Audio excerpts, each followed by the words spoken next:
Ce que va dire Corentin Tolisso lors de cette interview, si le groupe l'applique toute la saison, je vous jure qu'on va tout péter. On écoute et on débrief.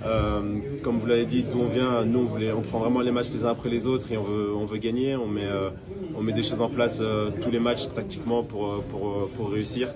Et voilà, là on a pris les 3 matchs les uns après les autres, on a réussi à gagner les 3 matchs. Il y a un prochain match qui nous attend après la trêve. On va bien se reposer, on va analyser ce qui a été bien, ce qui a été moins bien pour toujours avoir l'idée de progresser et de faire mieux. Ça vous paraît peut-être nul ce qu'il vient de dire, mais c'est exactement ce qu'on n'a pas su faire toutes les saisons précédentes. Soyons honnêtes, 5 minutes, on était une équipe qui était beaucoup trop arrogante, bien évidemment impulsée par l'arrogance de John Textor, l'américain qui voulait tout rafler, concurrencer le PSG, gna gna gna gna. Mais chaque début de saison, alors qu'on faisait des préparations dégueulasses, on joue l'Europe et ci et ça. Sauf qu'en réalité, depuis des années, il nous suffisait de jouer 3 matchs pour savoir qu'on était en crise. Et là, la consigne elle est simple et j'adore. On ne s'est pas donné d'objectif, alors vu d'extérieur ça peut paraître un peu comme si on s'en branlait, alors pas du tout. C'est juste que comme il le dit si bien, on est en train de prendre les matchs les uns après les autres, on en tire des conclusions, on corrige, on avise, on se présente un peu plus fort sur le match d'après, et force est de constater que pour moi, certes on a gagné à Lens, mais c'était un peu un match de la peur, on était frileux. On est venu confirmer face à Metz en proposant de la solidité et de l'animation offensive, ce qui avait terriblement manqué face à Lens. Et enfin, troisième match, on joue l'OM, match parfait pour un match test pour savoir où on en est vraiment, parce que là il n'y a pas d'excuse de oui mais c'est une équipe promue, gna gna gna gna gna. Non, on est sur une équipe qui a balancé des millions et des millions d'euros sur le marché des transferts cette année, et qui l'année passée a proposé un bien meilleur sportif que nous. Et bah pour moi sur cette rencontre on a tout verrouillé, on a joué avec un collectif qui est de plus en plus puissant. Moi qui avais peur de la défense, je les ai trouvés archi solides. Et même si offensivement on aurait pu prétendre à mieux parce que oui, il nous manquait un 9, et ben on arrive à planter un but et on revient avec les 3 points. Vous voulez quoi de plus? Donc ça là, cette consigne de prendre les matchs les uns après les autres, si vous le faites dans toutes les compétitions et dans tous les matchs, on fera un très beau parcours en championnat, chose qui n'était pas écrite en début de saison. Pour la Coupe de France, si nos jeunes restent autant impliqués qu'ils le sont depuis la préparation jusqu'à aujourd'hui, ça peut être aussi très intéressant. Et l'Europa League, je vais pas revenir sur le tirage, mais on aurait pu tomber sur bien pire. Le groupe est très clément. Et si on y va en toute humilité, il y a moyen qu'on aille assez loin. En tant que supporter, c'était tout ce que je voulais entendre depuis bientôt 15 ans, avec une petite exception sur l'année 2017-2018, Memphis, machin et tout, ça fonctionnait pas mal.